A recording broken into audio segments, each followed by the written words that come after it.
Hello hi welcome back to my channel. চলো review করি। আর আমি যিশু চলে এলাম একটা নতুন মুভির রিভিউ দিতে। মুভির নাম উইথ লাভ। 6 মার্চ 2026 এই বছরেই রিলিজ করেছে নেটফ্লিক্সের সদ্য মুক্তিপ্রাপ্ত বলতে পারো উইথ লাভ মুভিটা। তো মুভিটা কেমন, মুভিটাকে যদি আমি এক কথায় ব্যাখ্যা করি তাহলে আমি বলবো এক টুকরো নস্টালজিয়া আর তার সাথে মিষ্টি বন্ধুত্বের একটা কোলাজ। মুভিটা কেমন লাগলো ওভারঅল তারই একটা রিভিউ দেবো। তোমাদের যদি 96 মুভিটা ভালো লাগে থাকে তাহলে এই মুভিটা কিন্তু ভালো লাগবে। 96 মুভি সেটা যেটা তৃষা কৃষ্ণন এবং বিজয় সেতুপতি অভিনয় করেছিল। খুব সুন্দর মিষ্টি প্রেমের একটা গল্প ছিল, এটাও সেরকমই, কিন্তু অতটা ডিপ নয়, একটু কম ডিপের বলবো। আর জেনজিদের কিন্তু ভালো লাগবে আর ওভারঅল সকলেরই ভালো লাগবে। কিন্তু মুভিটা ওভারঅল কেমন তারই একটা ছেঁড়াকাটা করবো। তো কথা হচ্ছে উইথ লাভ মুভিটাকে নিয়ে। এই মুভির পরিচালক মাধান, প্রথমবার তিনি পরিচালনা হাত ধরেছেন এবং তার কিন্তু পরিচালনা মোটামুটি আমার ভালোই লেগেছে। গল্পের শুরুটা বেশ অন্যরকম। সত্য এখানে অভিশান প্লে করছে আর মনীষা এখানে আনাসওয়ারা রাজন প্লে করছে। তারা তাদের পরিবারের অনেকটা চাপেই ব্লাইন্ড ডেটে দেখা করে দুজনের সাথে। সেখানে কথা বলতে বলতে তারা আবিষ্কার করে যে তারা আসলে একই স্কুলের ছাত্রছাত্রী ছিল। কি 96 একটা টাচ পাওয়া যায়, তাই তো? এরপর তারা সিদ্ধান্ত নেয় যে সম্পর্কে জড়ানোর আগে তারা তাদের পুরনো ক্রাশদের, মানে স্কুল ক্রাশ যারা, খুঁজে বের করবে এবং নিজেদের অসম্পূর্ণ অনুভূতিগুলোর ইতি টানবে। এই অদ্ভুত আর মিষ্টি জার্নি নিয়ে এগিয়েছে সিনেমাটা। পজিটিভ দিক যদি বলি, অভিশান এবং আনাসওয়ারা রাজনের জুটি পর্দায় খুব সাবলীল ছিল। দুজনকে দারুণ মানিয়েছে, তাদের কেমিস্ট্রি ওয়ার্ক করেছে। বিশেষ করে আনাসওয়ারার এনার্জি আর অভিশানের শান্ত স্বভাবের যে অপোজিটনেসটা সিনেমাটিতে কিন্তু একটা আলাদা মাত্রা যোগ করেছে।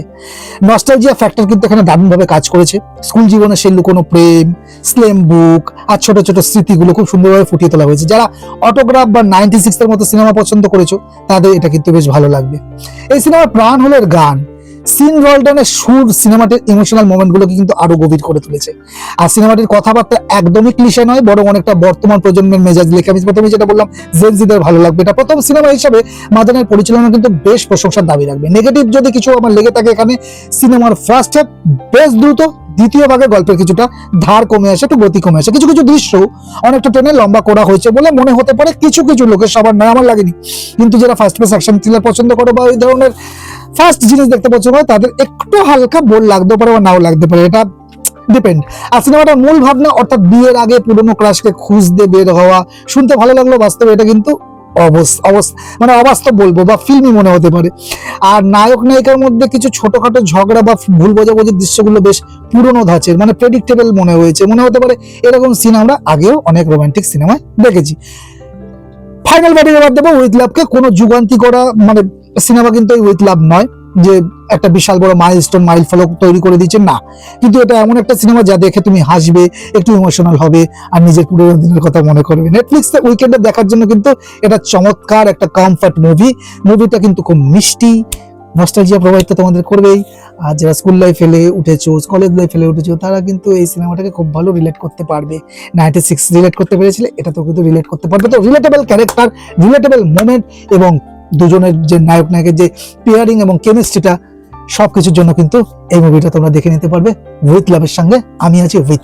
তো কেমন লাগলো তোমাদের মুভিটা? যারা দেখে ফেলেছে তারা আমাকে কমেন্টের মাধ্যমে জানাতে পারো। যারা দেখোনি আমি তাদের কিন্তু হাইলি রেকমেন্ড করবো মুভিটা দেখার জন্য। এটা দেখে ফেলো, মুভিটা কিন্তু খুব মিষ্টি, সারাক্ষণ অ্যাকশন পেস, থ্রিলার তো চলছেই। ওটিটি কন্টেন্টে এত সব একটা মিষ্টি জিনিস, দেখে ফেলো, ভালো লাগবে।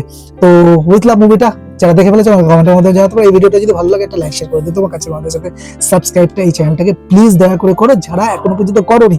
আর করে থাকলে নোটিফিকেশন অন করে দিতে বলো না, যাতে করে নোটিফিকেশনটা অন হয়ে যায়। বেল আইকনটা প্রেস করে দিও।